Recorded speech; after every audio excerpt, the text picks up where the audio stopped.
میں نے کہا جی آپ کو تو بہت دنیا سنتی ہے، کہنے لگے سنتی ہوگی پر میں آپ کو سنتا ہوں۔ بس خان صاحب بہت بہت شکریہ میرے سر پہ ہاتھ رکھنے، بہت شکریہ نوازش آپ کی۔ السلام علیکم ناظرین، میں آپ کا ہوسٹ رانا نوید اور آپ دیکھ رہے ہیں نیوز ون ڈیجیٹل۔ ناظرین، جو شخصیت ہمارے ساتھ موجود ہیں، تعارف کروانے سے بھی ہمارے پاس وہ الفاظ نہیں ہوں گے کہ ہم ان کا تعارف کروا سکیں۔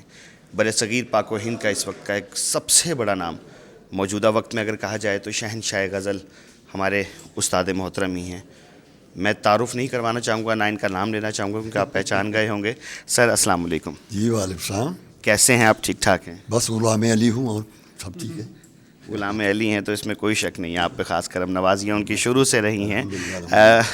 غلام علی صاحب، سب سے پہلے تو مجھے یہ بتائیں، آپ نے اتنا پاکستان کو وقت دیا، اتنا سارا ٹائم دیا، کیسا محسوس ہوتا ہے آج یہ سب کچھ دیکھ کے کہ پوری دنیا ہوائیں تک آپ کو دیکھنے کے لیے جو ہے نا آج موجود ہیں یہاں؟ یہ میرے باپ نے سب کچھ لے کے دیا مالک سے، بس ان کا میں احسان سمجھتا ہوں، اور اپنے چاہنے والوں کا میرے کو بہت پیار دیتے ہیں، میں ان کا شکریہ ادا کرتا رہتا ہوں۔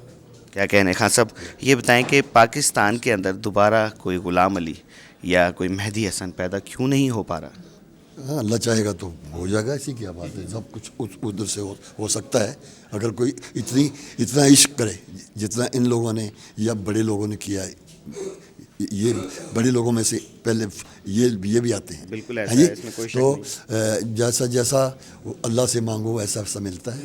خان صاحب، غلام علی صاحب کے تو لاکھوں کروڑوں کی تعداد میں فین ہیں، بذات ایک انسان غلام علی صاحب کس کے فین ہیں؟ غلام علی صاحب کس کو ایسا سمجھتے ہیں کہ یار اس بندے کی آواز جو ہے نا وہ سب سے منفرد ہے پرانے سنگرز کے اندر؟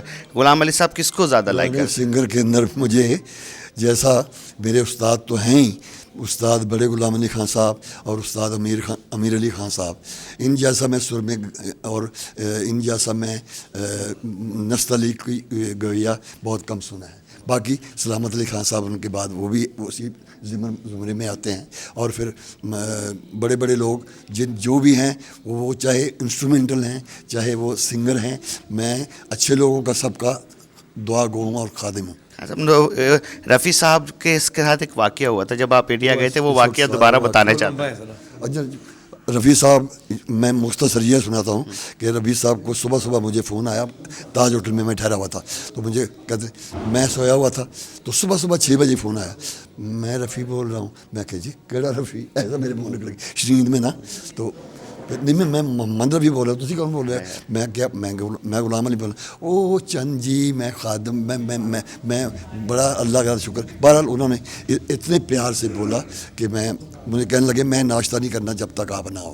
بہرحال میں گیا تو وہ ننگے پاؤں باہر آ جائے، وہ ایک سلیپر پیچھے رہ گیا ایک آگے، تو بہت پیار کیا، میرے ہاتھ میں گولڈ کی مندری ڈالی، وہ میرے پاس بچوں کے پاس ابھی رکھی ہوئی ہے، سب کچھ شال ڈالی میرے ہاتھ میں۔ مجھے کہتے، میں نے کہا جی آپ کو بہت لوگ سنتے ہیں، بہت ایوارڈ تھے ان کے گھر پہ، تو ایک ای پی ریکارڈ میرا رکھا ہوا تھا ہیر بادشاہ کا، تو کہتے، میں نے کہا جی آپ کو تو بہت دنیا سنتی ہے، کہنے لگے سنتی ہوگی پر میں آپ کو سنتا ہوں۔ بس صاحب بہت بہت شکریہ میرے سر پہ ہاتھ رکھنے، بہت شکریہ نوازش آپ کی۔ ناظرین، ہمارے ساتھ غلام علی صاحب موجود تھے اور آپ نے ان کی گفتگو سنی ہے۔